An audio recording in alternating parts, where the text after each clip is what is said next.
தமிழ், இந்த குடும்பத்தோட நம்பிக்கையை காப்பாத்திட்ட,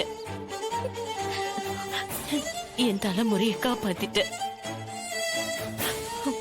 உனக்கு உனக்கு எப்படி நன்றி சொல்றதுன்னே தெரியல.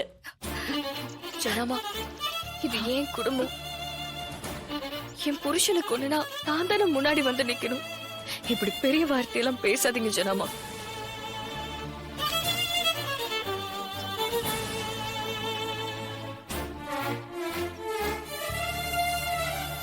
ஜனாமா, அத்தானை வச்சிருந்த இடம் ரொம்ப ரிஸ்கான இடம்.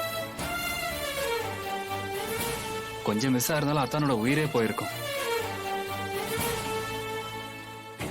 தமிழ் சிஸ்டர் தான் உயிரை பணி வச்சுதான் அத்தானை காப்பாத்தினாங்க. தமிழ் சிஸ்டருக்கு நாம காலத்துக்கும் நன்றி கடன் பட்டிருக்கோமா. இது நம்ம என்னைக்குமே மறக்க கூடாதுமா.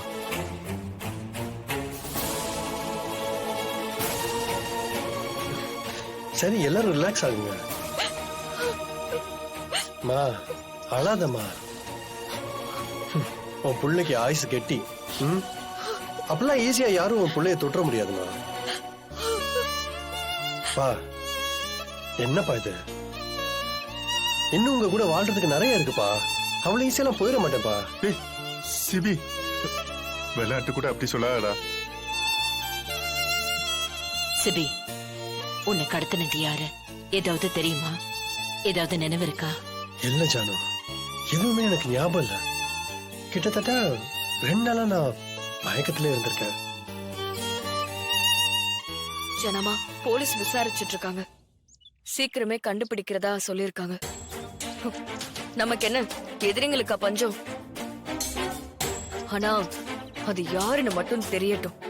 அதுக்கப்புறம் நாம யாருன்னு அவங்களுக்கு காமிக்கலாம்.